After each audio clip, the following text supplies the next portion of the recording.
Well, good evening, ladies and gentlemen. Good morning, good afternoon, wherever you are and whenever you have a chance to listen to this podcast excellence. I'm Jeffrey Darty, the Christian Whistleblower, coming to you from a undisclosed location somewhere deep in the heart of American flyover country.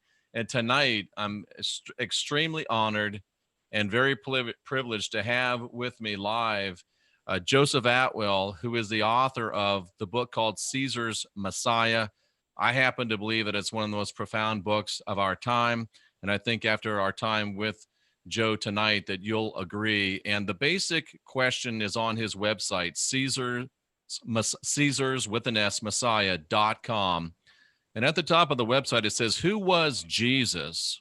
Why were the Gospels written in Greek rather than Hebrew or Aramaic? Why were the first Christian pope and saints all members of the Flavius Caesar family? And Robert Eisenman, professor of Middle East religions and archaeology at California State University, author of the book James, the Brother of Jesus, says, quote, challenging and provocative. If what Joseph Atwill is saying is only partially true, we are looking into the abyss. And tonight, to take us into that abyss with a firsthand guided tour, my friend Joseph Atwill. Welcome to the show tonight, Joseph. Well, thank you for having me, Jeff. It's great to be here. You and I had a chance to be on Vinnie Eastwood's show together some months back. That was a great time. Yeah, that was actually one of my funnest. I mean, I hope it was enjoyable for everyone, but I really enjoyed just the whole kind of interaction. And, it's Christianity and its relationship to history and government are interesting topics to me. And I thought that discussion was valuable. Yeah. Absolutely. And Joe, I just remembered this as we were talking before the show. Some years ago, I was on Coast to Coast for the first time, Coast to Coast AM, the radio show. And George Norrie asked me towards the end of the interview, he said, I was on with my book, Apostle Paul Antichrist. And he said, Jeffrey, why do you think Rome fell? And I started to give him the normal answer of overextended supply lines and things of that nature. And then it just hit me. We're still living under the Roman system of government by and large. We're still living under the Roman system of religion by and large. And I just asked George, I said, well, George, did Rome really fall? And George sat there for a minute. He goes, that's a good idea. He said, you should talk to Joseph Atwill of Caesar's Messiah. Right. Well, I can understand what he was referring to by bringing me up in that context. Basically, you have Caesar. And so when you think of Rome falling, you think of the end of the lineage of the Caesars. But another entity continued well into, the Renaissance as being the premier power in Europe, and that was the Roman Catholic Church. And they were led by the Pontiff Maximus. That was the official title of the Pope. We know him as the Pope, but his actual title is Pontiff Maximus. And in fact, that is a title that comes from the Caesars. Really? The Caesars held the title of Pontiff Maximus, and it simply means the head of the Roman College of Priests. The Roman Caesar was not just a political entity, but he was a religious figure. And the Caesars would, read the entrails for, divination of the future, and just in general conduct themselves as often as living gods, or as people who are connected to the divine. The largest bureaucracy in Rome was the imperial cult. This was developed by the Julio-Claudians before the Flavians. It was developed before the first century. It actually started with the death of Julius Caesar. And basically, it just promoted the idea that Caesar was a god. And so if you actually drive around Rome, what you'll see in the vast majority of cases are Roman ruins that are preserved that are in fact religious artifacts that celebrate in some way the divinity of a Caesar. That's amazing. It's funny you mentioned that because I went to Rome, got into a rental car, drove about 2 miles and decided I'm not doing this, and just pulled over to the side, had him come get it. And we took public transportation because it's a crazy place to drive. And oh man, an even crazier place if you understand the history of it. So Joseph, as you talk to us tonight, I'm very excited because a lot of this audience has a Christian background. A lot of this audience is coming out of Christianity right now. And a lot of this audience had the privilege of not being in Christianity, but we're so inculcated with the culture and the ideas that I'm so excited to let you regale us with your research and your story of how Caesar actually went about creating a Messiah. So please take the reins and take us on a historical journey that's many, many years in the research. And again, I think one of the most profound stories of our time. Well, the first thing that I think has to be understood is that in the first century there was a war fought between Rome and a Messianic movement, and this war spanned the entire first century. There are records. The historian Josephus records in the very beginning of the first century. There was a character named Judas the Galilean. Mm-hmm. He was a messianic leader, as all of the leaders that were coming from Judea that were rebelling against Roman colonialization were. I mean, obviously, they were, they would fight in the context of their religion. And so the idea of a Messiah is simply someone who is a political leader of the Jewish people and has a divine connection to God of some kind. In other words, is basically anointed, and he would have the kind of power that is described in the Torah, the kind of power that David would have had, or, in other words, there would be some religious connection of this individual. And so he could then ask his followers to basically, in the name of God, go forward and try to drive the Romans out. So anyway, so the first century was just one rebellion after another. The most famous one is the one that occurred between 66 and 73, and that's the one where the temple was razed.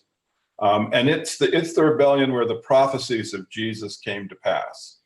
Please say that again, Joseph Atwill, if you would. Sure. Jesus makes a lot of prophecies. He talks about, he looks into the future and he sees, one thing he sees is the events from the war. He sees the encircling of Jerusalem with a wall. He sees that the temple is going to be razed. He sees the Galilean towns will be crushed. He sees the abomination of desolation occurring. Well, these things all occurred 40 years after his death in the war between a Messianic movement that had rebelled in 66 and then was eventually defeated by this family that became the Caesars, the Flavians. They were in charge of the military, and they came down there and had this huge war with the Messianic movement and eventually defeated them and reestablished Roman colonial rule for a period of time. But very shortly after that, other rebellions sprang up. But in any event, so the first thing I would point out is that it's well known, or at least accepted by scholars, secular scholars, that the Gospels were written after the war because they describe events from the war, right? So you have events like the ones I described, which are occurring in the war. So the Gospels were written after 70. And basically, I just take, I would take the position that history is always written, or often, by the victors. And in this instance, the Gospels are, a variation of that, but they are simply history written as a prophecy, so that the victors are creating the Gospels. In other words, the Flavian family are creating this character, Jesus Christ, and all of his prophecies, knowing that they will come to pass. And of course, these are military victories, so they have a political reason for basically having them characterized as seen as something that would, be divine, foreseen by a Messiah. And so Right. there's one little data point that is almost always overlooked, and I think it's absolutely critical to understand, because you understand that the character of Jesus is artificial just with this one little fact. Jesus is the human Passover lamb of the new covenant. Okay, so he basically is established as a Passover lamb, or as a sacrifice. In the Gospel of John, he's on the cross. They don't break his limbs, but they do anoint him, or like they touch him with hyssop. Now, this is recreating the events of the very first covenant, where the Passover lamb was sacrificed. The houses that would be passed over were touched with hyssop, and the instructions were to not break the bones of the sacrifice. So it's not something that is really contested by scholarship. The authors are establishing Jesus as a Passover lamb, and then basically, or as a Passover sacrifice, just like in the first covenant. So what you're having is the old covenant, the covenant between God and the Jews, which had the Passover sacrifice to establish a certain point of the religion, is being recreated. The new covenant, the religion that is, Jesus is going to be founding, is having it is mirroring the first religions, the process that occurred there. So in the first religion, there's a 40 years of wandering. So you have the first Passover sacrifice. The Jews wander in the wilderness for 40 years, and then they are able to enter the promised land. There's a reason for that. 40 years is particular cycle time in the Torah, and so they need to be basically out of the within the dictums of the Torah. They have to wander for 40 years, but then they can go and then they take possession of Israel. So it's well known. Okay, well, Jesus' ministry ends at 33, Passover 33. Now, the Roman war ends at 73 at Passover. So it's 40 years today. And this can't be circumstance, because you even have the Pentecost is thrown in Acts. So you can see that they're actually going through the sequence just as in the first covenant. And so the fact that Jesus's ministry was wired in precisely to this 40-year cycle shows that the war was basically the fundamental aspect of Jesus's ministry, or it's what it foresaw, because you couldn't create the 40-year cycle accidentally, and they go way out of their way to make sure that you can actually do this. You can actually create Passover 33 as the date of his death, and then 40 years later. So anyway, this shows that the dates of his death are not historical.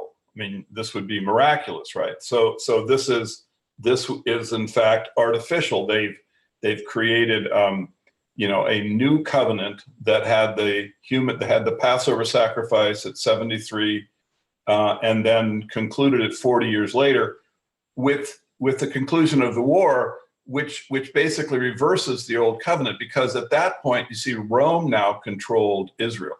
In other words, in the first covenant, the Jews were given ownership of the promised land. With the fall of Masada, Rome now owned Judea. And so this is, again, it's once you understand kind of the logic of the new covenant, of what they're actually trying to do, you can see that it's just completely artificial. This can't be a real event. It's just this is and Joe, even if you do want to take the position that many Christians take, or Bible believers take, that the Gospels, the New Testament, was written by apostles and followers, even if you take that position, you still have to realize that it would have been written by apostles and followers who were under Roman governance, or who were under a person called the Roman censor. So every word that they would have written as a subject people would have to have been edited, vetted, and approved by the Roman government. So either way you look at it, whether your story is right, and I think it is, that they made it up out of whole cloth, or that it was an inspired story that was written, either way, Rome at the end of the day approved it and took out anything that they didn't approve. Would you say that's accurate? Absolutely. And it's a kind of a semantical question. People ask me, they say, well, how can you deny the historicity of Jesus? And I always say, well, that's kind of the wrong question. The question is, because, as an example, the person who created the cartoon character Donald Duck had a person who lived next to him who had a duck named Donald. So you now have the question is, well, then was Donald Duck a historical character, or was he a fictional character? And because you can't really answer that, that is basically, at what point does embellishment transform a historical person into a fictional one? That's just a semantical question. The better question is, what genre is being created? Because you have genres that are fictional and genres that are historical, right? You have an attempt to write history, or you have an attempt to write a fable. The Gospels are not a historical genre. They're not. So all of the characters in them are fictional, because they're not in a historical genre. The character of Jesus has always been understood to have a lot of the stories of his ministry and life have been based on Old Testament stories, right? This is very well known. The multiplication of the loaves and fishes is based on the event that in an earlier Hebraic prophet. I could give you many, many examples of Absolutely. where it's completely clear that the best explanation for the literature is that it's fiction, because it's typology. They're using a pre-existing story as the basis for the story that is occurring, and therefore you're not in a historical genre. So those stories, the Old Testament stories, have been known and they're dispersed very densely throughout the New Testament. But what people would do is they would say, but there are these other, tales or events in Jesus's life which do not seem to reflect the prior Judaic literature, and therefore, the character really is historical. He's just been embellished a little bit. Here's where it really starts getting good. Well, but the problem is that once my work came forward, I said, now wait a second. These other historical stories are actually based in another book. They're not based in the Torah. They're based in the history of Josephus. And once that transition is made, then unfortunately the character Jesus Christ can be virtually completely disassembled. You see what I mean? In other words, all of the stories about the character can be shown to have originated in some other literature.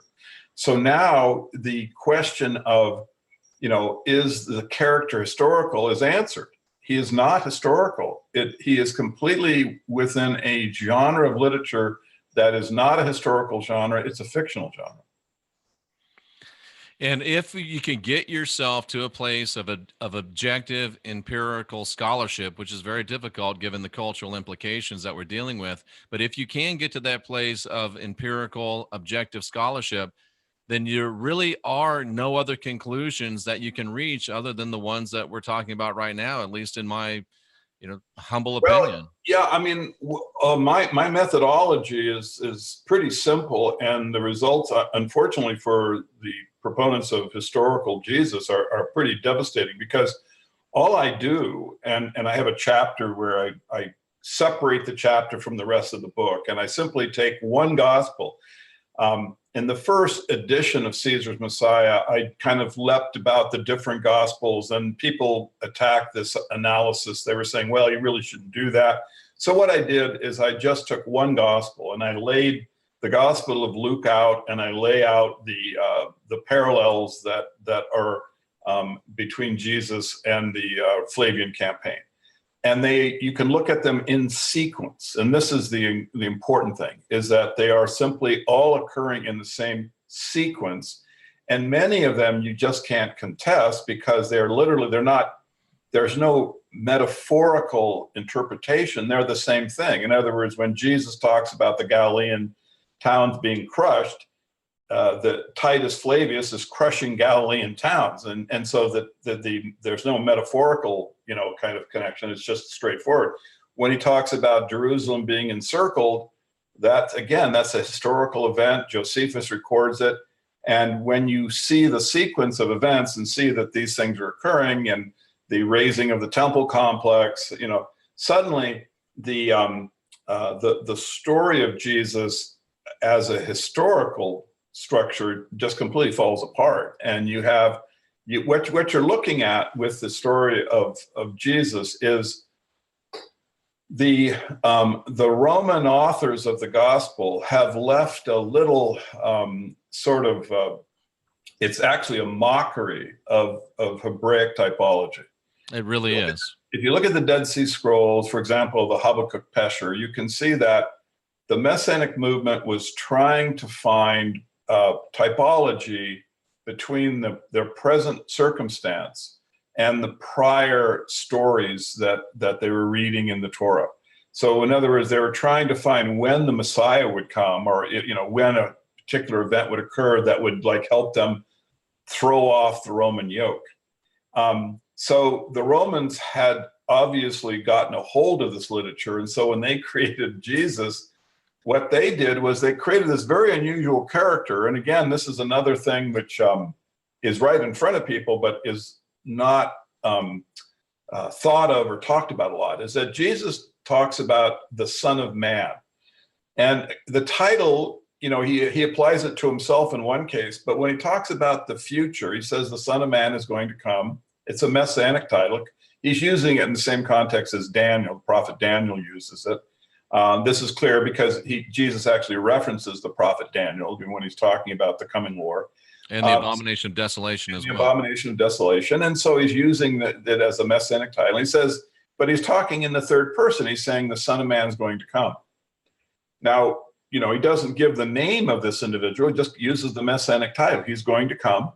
And then all of these terrible things are going to occur. Now, these are the events which occurred during the Roman war.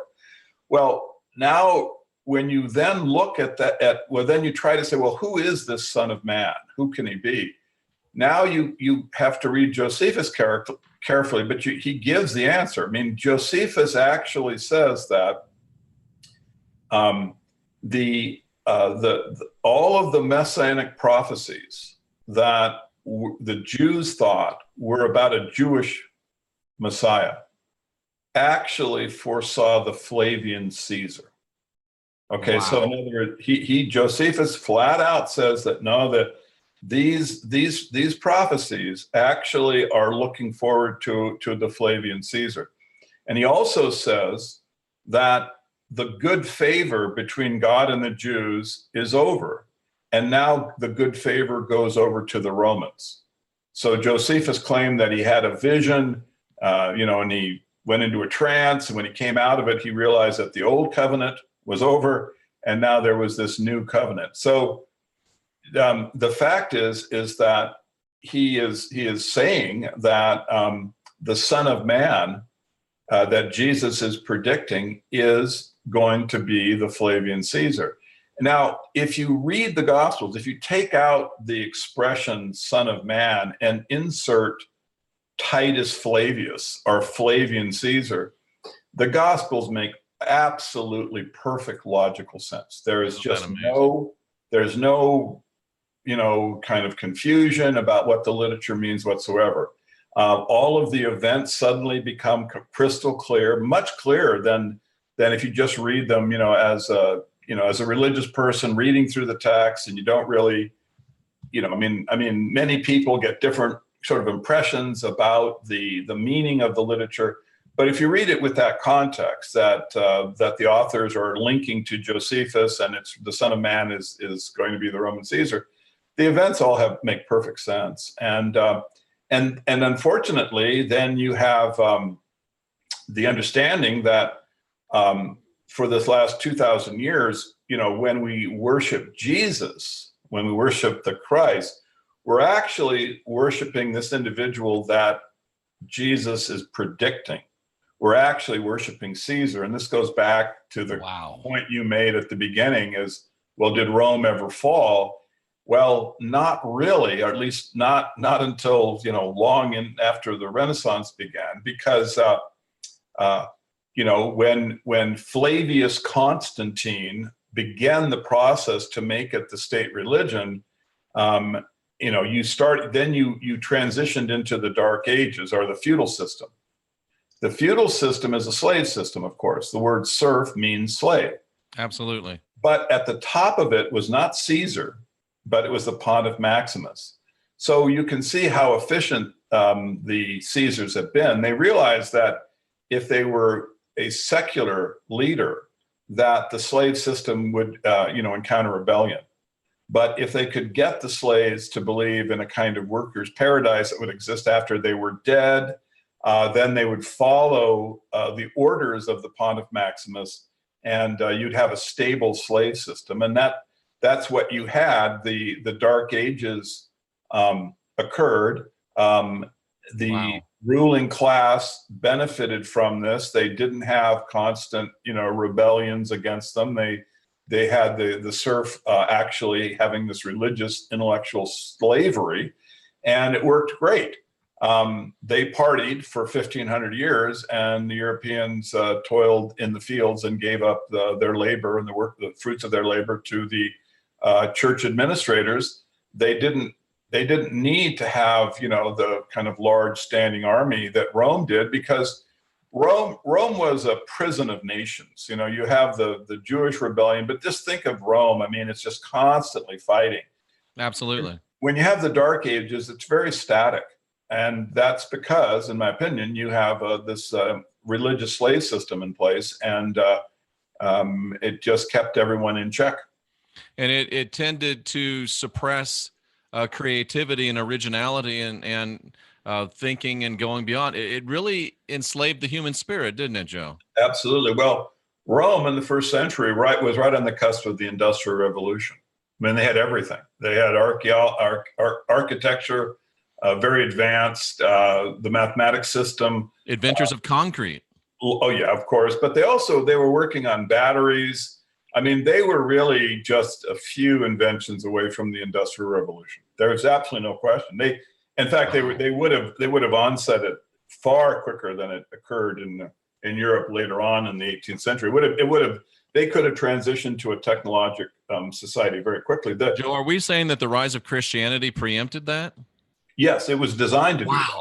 Wow. I mean, the Dark Ages were absolutely deliberate, because the whole point is, if you can keep the population basically dumbed down, they won't be difficult to control. They knew that if technology and mathematics and logic, they knew if logic spread, that people would be basically able to defend themselves and perhaps organize against the oligarchy. So they didn't want that, but they wanted to maintain power. So basically, what I think is that you had just very few families. I don't think it was really that vast a conspiracy. I think it's probably about 100 families or something that were the College of Cardinals, and they were also, of course, the secular rulers. They would have had both positions, but they would have always maintained the papacy and use the religious structure to control Europe. It's very telling that the first Christians that there's historical records of, this would be like Flavia Domitilla, Clement, Clemens, Priscilla, Aculus and Neros, all of the very first saints, the earliest ones, were all members of the Flavian family. In fact, if someone if you have the internet, you can just go to the Catholic Encyclopedia and type in Christian Flavi. That was the name they gave him, and you can see that this group, this family, basically were the founding, saints of Christianity. And I don't think that structure ever changed. And I certainly don't think that when Flavius Constantine, there's no direct genealogic evidence that he was descended from the Flavians, but he did have their name. But moreover, Constantine aligned his arch, his religious arch, which is outside of the Colosseum, to be in a straight line with Domitian's and Titus's. So you have a connection. He was trying to make a religious connection into the prior Flavian family.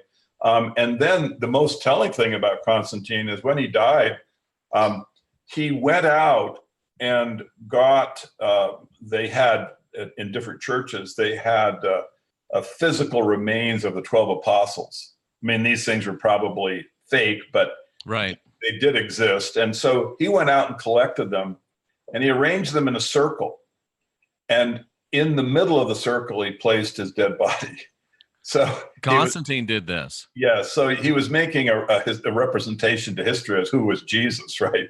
And so you can see that when Constantine started this process, he was really completely aware of the origins of the religion. I mean, his mother went to Judea, and she supposedly found the true cross, and she's the one who identified where Nazareth was, which Joseph, incidentally, I think there's been enough pieces of the true cross sold to build Noah's Ark. yeah, and beyond. And But beyond. like the location of Nazareth, I explained that. Nazareth it's actually one of the events of Jesus's ministry, or he's driven out by the townspeople. They try to throw him off a cliff, but he walks right through them. And so, if as I pointed out, the events in the wars of the Jews, Josephus's history of the war, are arranged in sequence in many cases with events in Jesus's ministry. They have this typologic linkage that uses sequence. Mm-hmm. So if you look at the very beginning, they wanted us to see it, didn't they? Yeah. Oh, absolutely. Yeah. They wanted their legacy. I mean, right. The Gospels are kind of like a literary version of the Arch of Titus. The Arch of Titus has a lot of so profound. Yeah, proclamation of divine activity in the war. This is just the same thing that Jesus Christ is talking about. He's talking about God is basically going to punish the Jews, and these events will occur. The Arch of Titus has kind of the exact same representation, and it even has the statement, Vespasian, God the Father, and the Son of God, Titus. It's in Latin, but it actually has. I haven't thought about that until right now. Yeah, so they actually have the structure that the Gospels have is reflected there. It's all hidden in plain sight, isn't it, Joe? It's all hidden in plain sight. And so, anyway, so Constantine, he basically, went through this process to start the state religion, start having it, be a state religion. And his mother went to the Holy Land, and she found Nazareth. And then you have this event where Jesus is driven, out, and they try to push him off a wall, and then he's able to walk right through them. Well, that actually is, if you're following the sequence, and Josephus is at that moment, Titus Flavius would be trying to storm. What was the name of the town? It was a walled city. The Jews tried to repel him. They couldn't do it. And then Titus walks through, basically drives them all out. Wow. Okay. So I maintain that this is a typologically linked event, but what's significant is that then Helena, Constantine's mother, she found the true cross, but she also discovered Nazareth. Nazareth, if you go there, you'll see there's an actual. Joe, I'm sorry. Let me stop you a second. Sure. You're saying Constantine's mother, quote unquote, discovered the true cross. Well, she claims to. Wow, yeah. That's amazing. Yeah, she claims that she's the one who claims to have discovered it, but she also discovered Nazareth, the location of, wow. or she identified where it is, which is where Jesus is supposedly from, where his hometown was. But anyway, where she placed the location of this town was literally where Titus camped before he made this attempt to go forward and went, over the walls, and then they tried to repel him, but Titus walked right through them. So if you look at where Nazareth is relative to the point where the walls were stormed, you can see that it's geographically very, very perfectly aligned to the story in the Gospels. And you see, my point is, it's amazing. Is that Constantine's mother, Helena, obviously had an understanding of the typology. She couldn't have done this accidentally. She had to have picked this location because she knew that the story in the Gospels was actually a foreseeing of the military campaign of Titus Flavius. And so that's why we have that, that location for Nazareth is given to us today as historical, is because Constantine's mother knew the relationship between the Gospels and the history of Josephus. That's amazing. We're talking with Joseph Atwill, the author of Caesar's Messiah.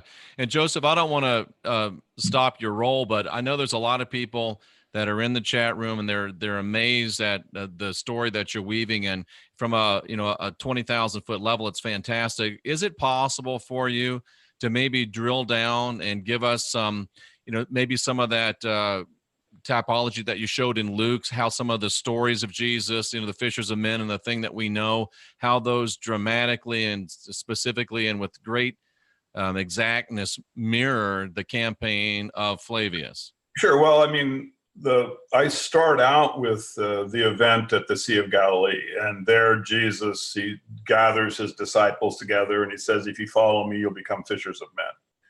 Now, the typology in the Gospels is based upon a little typological system which occurs in the very first pages of it, which looks backwards in time. Right. Okay, so this is the Jesus-Moses typology, and just briefly, you have stories of Joseph goes to Egypt. You have the massacre of the innocent. You have a statement that from the angel that, they are dead who thought the child's life. You go back from Egypt to Judea. In the middle of it, you have the baptism. And then you end up in the wilderness, right, where you have the temptations. There's the temptation by bread. You have the three temptations of the Israelites. Well, all of those stories are reflected in sequence in the first pages of the gospel. They are, and there's no way that this can be, disputed, because in many cases they're completely verbatim. I mean, the statements that the devil makes to Jesus in the wilderness are verbatim. The quote about, they are dead who sought the child's life is verbatim. So you have these verbatim elements. And of course, the locations are the same, right? You travel from Judea to Egypt and back. So scholars have accepted this. It isn't something it's disputed. But that system of parallels of names, locations, and concepts occurring in the same sequence, that is the typologic structure. And I include that as kind of the beginning of Caesar's Messiah. And I just think every citizen should read that, because whether or not you accept my interpretation of the Gospels, this pattern of typology is very often used by the oligarchs. And so you just got to know it. Citizens need to pay attention to it. So it's a way that they can talk, they can talk about legacy. They can create legacy for themselves, and the public doesn't see it. Right. But it's just hidden just below the surface. So anyway, so now when that story ends, when the story of Jesus stops looking back to the Torah, right? You have the very next line is, Jesus gathers his people together at the Sea of Galilee, and he says, "If you follow me, you will become fishers of men." So you've transitioned now from this sequence of names, locations, and concepts. And now you have this event where suddenly it's like one of these ideas where this is a real historical event. This can't, because this is, but now if you link Jesus into the history of Josephus, if you just go forward 40 years, right? Because remember, he is the Passover lamb of the new covenant. He is wired into the war. We should look at this to see if there are parallels that are occurring, because it is this 40-year cycle is taking place. Right. What you'll see is that Titus Flavius comes to the same location. The same location. That same location on the Sea of Galilee. He comes to the Sea of Galilee. He gathers his men together. He says, "Don't be afraid. I'm going to be leading you." And then the Jews have escaped into their boats on the Sea of Galilee. They create boats, they go out, they sink the Jewish boats. The Jews attempt to swim to safety, but the Romans catch them, fishing for men, you see. They actually harpoon them, right? They are spearing them, yeah. Spearing them, right, excuse me. So it's fishing for men. But you see, the point is that, and I point this out, and it's like, this is like, again, I often am kind of confused by people who bring different kinds of criticism. I mean, I welcome all criticism, but some criticism I kind of head scratch, because I point out, I go, look, if that event, if Titus's event had been in the Torah, right? So in other words, say instead of concluding with the the temptations in the wilderness, which is how the Matthew concludes it. Right. If there had been one more event, and that event had been at the Sea of Galilee, and it had been a Jewish general, and they were fighting Romans, and he had gone out there and caught Romans, right? Every single Bible scholar on the planet would go, this is completely obvious that this is part of this typological system, because it's the same location and it's the same concept, and it occurs in the right place and sequence, right?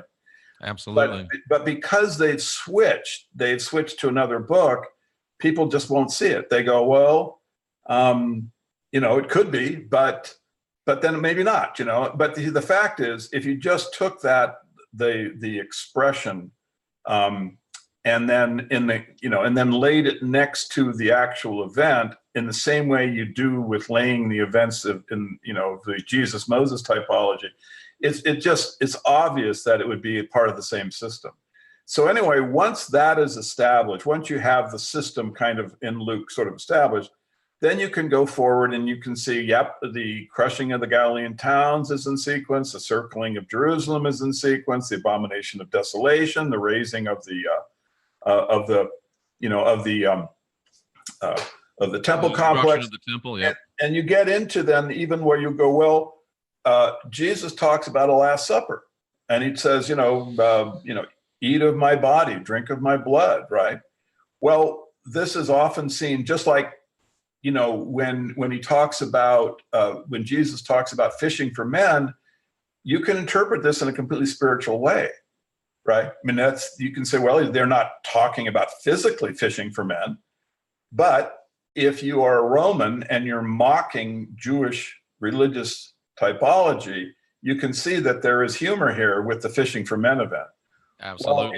Well, if you look at Josephus and you go, okay, well, we're getting here now past the temples, all this stuff is occurring, and you look at this point, you go, wait a second, here you have what's called Cannibal Mary, and a woman named Mary eats a child, and it's obviously a fictional event, but it is basically, when you lay one story next to the other, you can see that here you have, a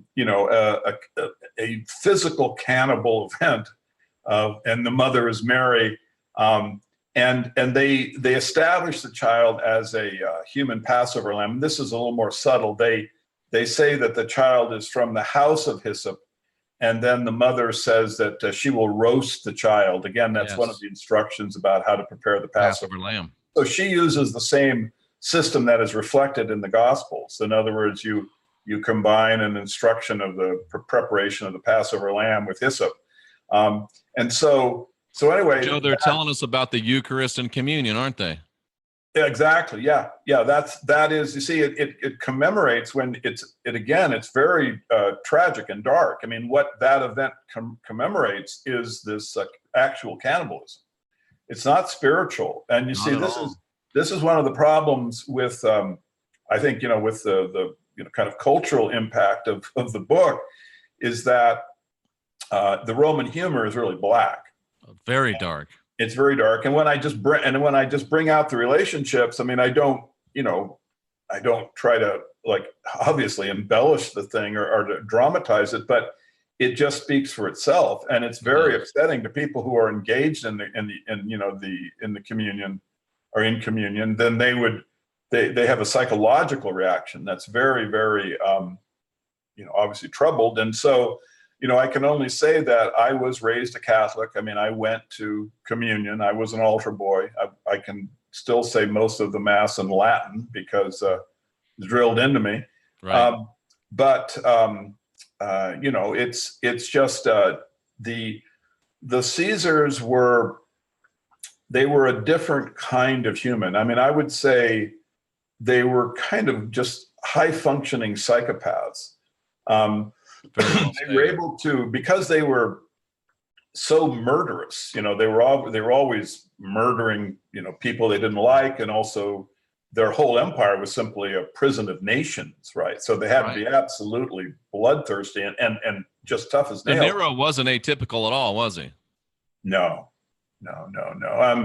And I mean, Nero used to have, when he would come into rooms, he would have prisoners wrapped in oil and tar and put on crosses, and they would light them ablaze when he would come in. I mean, this was, so that you had sadism elevated to a very high level in this class of people.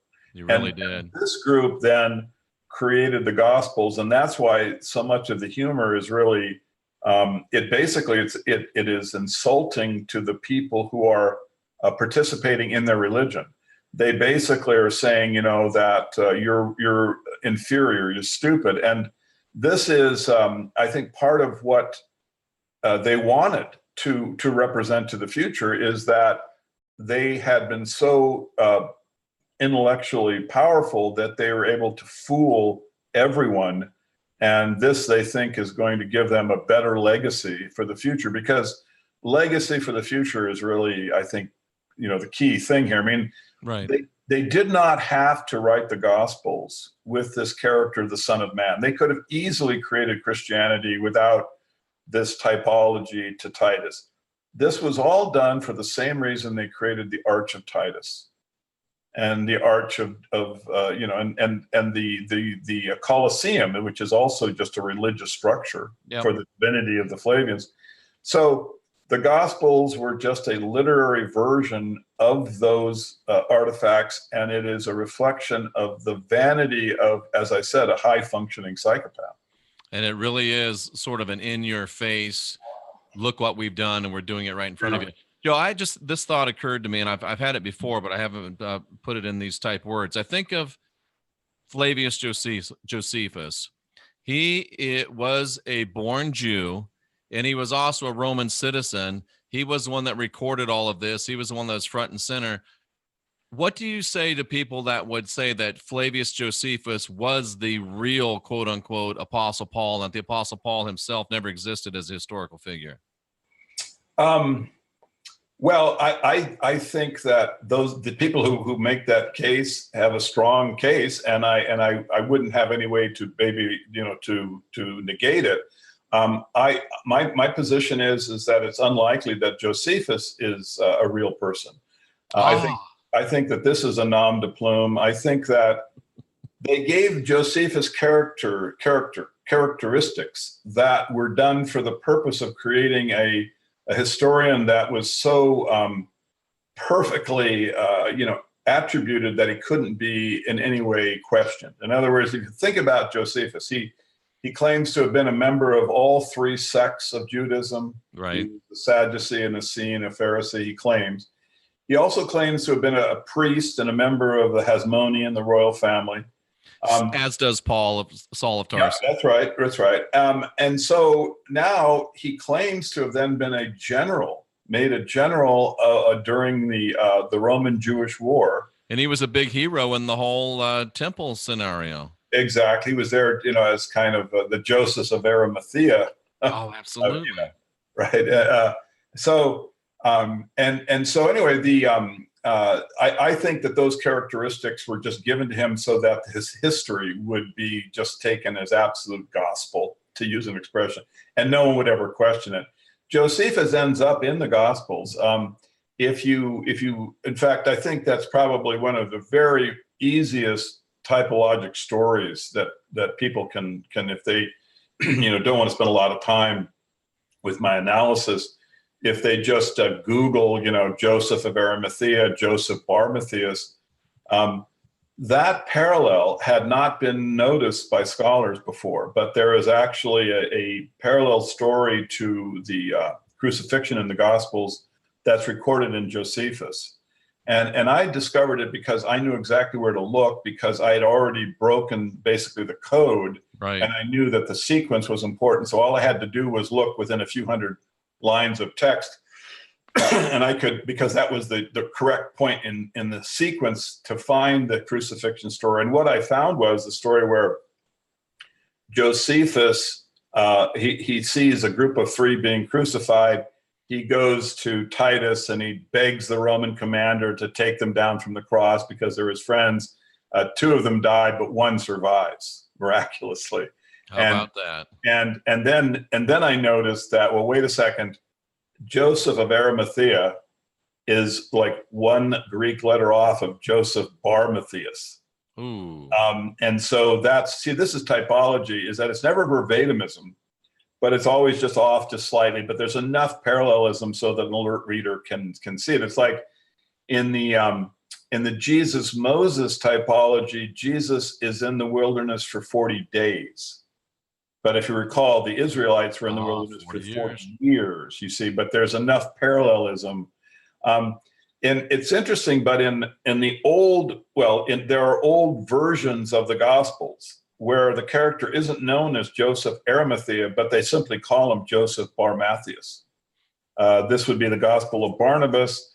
And also all of the British legends about Joseph of Arimathea coming to England. Right. They're very, very pronounced. He is known as just Joseph Bar Matthias. They don't even attempt the Gospels, dropping of the B. They literally use the same name of the historian Josephus for the character. But what they hadn't recognized is that the story is a parallel. The story of Joseph Bar Matthias taking the person down from the cross who survives is an absolute parallel to the event in the Gospels. And so anyway, so I question Josephus's historicity. I don't really like. I wouldn't argue. I didn't bring up this idea in Caesar's Messiah. Personally, I question it because he is a pro-Roman Jew, right, who is a miracle worker. Now, this is very much like the character Jesus Christ. I mean, unlike Paul again. And he's like Paul, right? And so when you look at those characteristics, I mean, I think you can at least question whether or not this is just a literary character that's being created for propaganda. And I'm hearing in my mind, Joe, the Jesus character saying, "With those who have eyes to see and ears to hear, will pick but also up." They have little aside. Let the reader understand. Exactly, they have just these little things, little cues to just so that because they want. You see, one of the kind of sad things about Caesar's Messiah is that it's giving the Caesars what they wanted. They wanted legacy for having created the religion. And the only way they could really get the kind of legacy they wanted, an immortal one, was to have the religion understood eventually as being their invention. And so that is, with the book, I think, obviously, not everyone will agree with my analysis, but many, many people do. And I think that it's one of those situations where over time, just the weight of coherency will start to erode the idea that Jesus was historical or that he was mythological. I mean, there's two different ideas. One is that he's a historical character, and the other is that the religion somehow kind of emerged from mystery religions or something, and the character was a spiritual character that was then brought down to earth. I mean, I think these are far-fetched. I think at that era, the Roman government controlled literature very tightly. And so, particularly Messianic religion, because Rome was battling, one war after another. And this was all during the period where Christianity was supposed to be developing. I mean, from 40 through 135, 100 years, there was one rebellion after another. So the idea that Rome would have just permitted a Messianic Jewish religion to flourish without having complete control over it, I think it's just absurd. And I think it's just the right place to place the literature in. Absolutely. It's Roman propaganda. They wanted to try to calm down the Messianic fervor. And so they created a Messiah, a Jewish Messiah who was pro-Roman. And then after the rebellions, Constantine decided that the religion was growing and that it would be a great state religion. And so that he started that process. It took about 80 years. A whole bunch of Caesars were involved with it. But eventually you ended up with the Pope, Pontiff Maximus.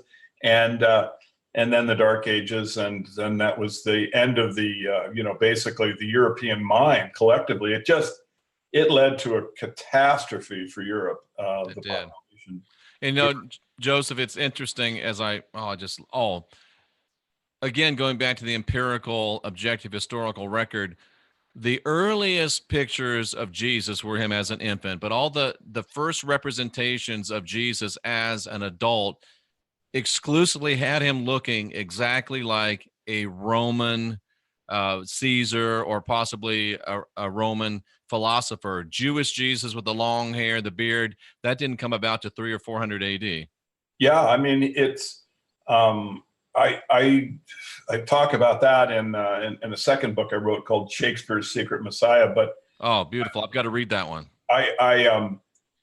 Anyway, I talk a lot about Paul and how the Christianity is then being implemented, and so this was it was we have this problem in that we look into the history of a religious movement. And whenever we do that, we are confusing ourselves, unfortunately, Yes. because the movement didn't really exist. In my opinion, it was always a bureaucratic structure coming through the Roman imperial cult. And so the spreading of it, the mysterious spreading of Christianity, and how did it get so, established? It did so because it was, an aspect of Roman state propaganda. They wanted it to spread. And I would also say, people say, well, wait a second, Rome persecuted the Christians. Well, some Christians. This is, the up until the end of the Jewish rebellions, which was the middle of the 2nd century, the Christians that were in the Colosseum being, killed were Messianic Jews. Very well stated. And they actually, it's useful that one of the typologic stories, the one that concludes the Gospels, where Jesus, he has Simon and Peter, Simon and John, and he says, Peter, you're going to be taken where you don't want to go. You're going to be given a death to glorify God. And John, he says, you're not going to die, basically. He says, you're going to.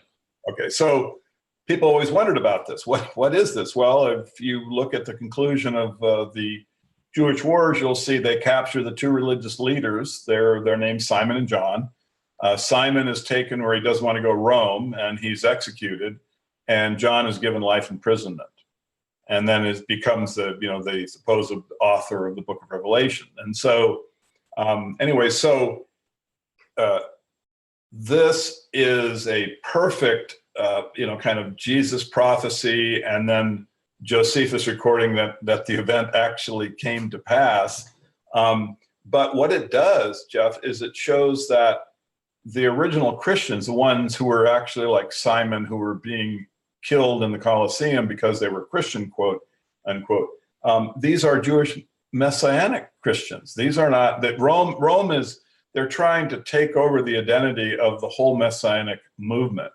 The Zealots, and also they wanted to transmogrify their history into the Roman version, with the idea of eventually pacifying the whole thing. I mean, and so then there's a scholar from Notre Dame named Candia Moss, and she studied the persecution of Christians up to the point where it becomes a state religion, and or the beginning of the state religion, 305.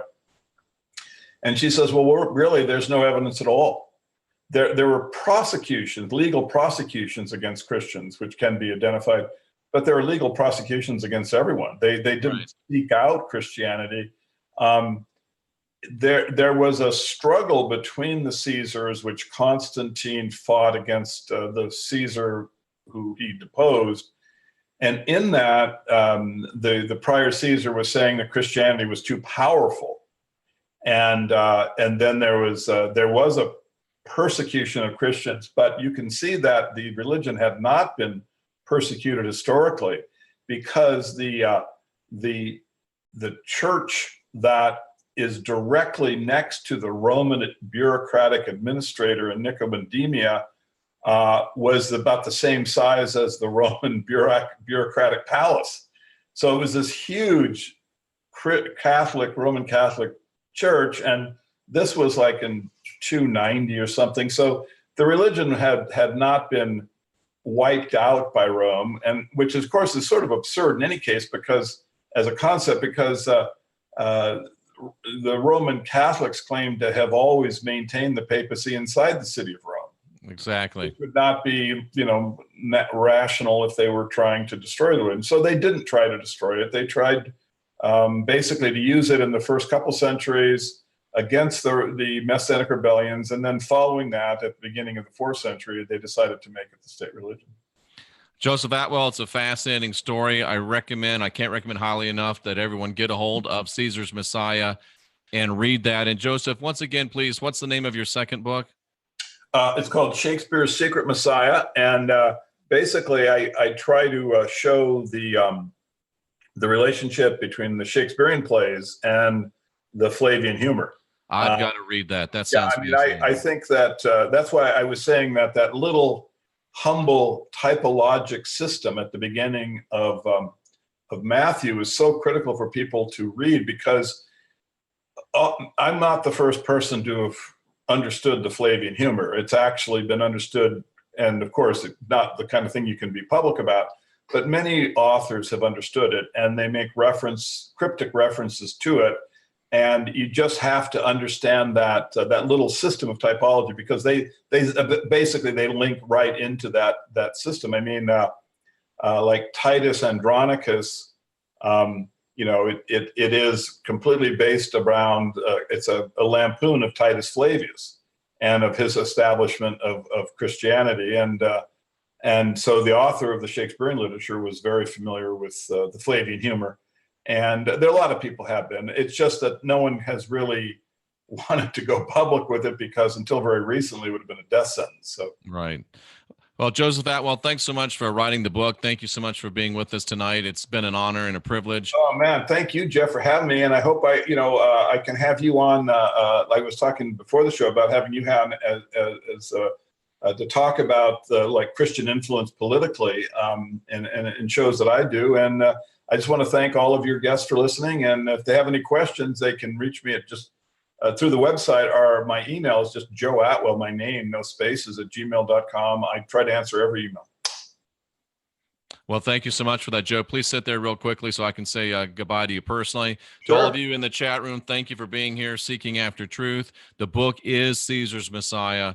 We've spent a great rollicking hour, very enlightening hour with its author, Joseph Atwill. Thanks again, Joseph. It's been an honor and a privilege, and I'll look forward to seeing you again, and it'll be my honor to be on your show anytime you like. Good. Thank you so much. Take care now. Ladies and gentlemen, Bye-bye. have a great evening. We'll see you again real soon.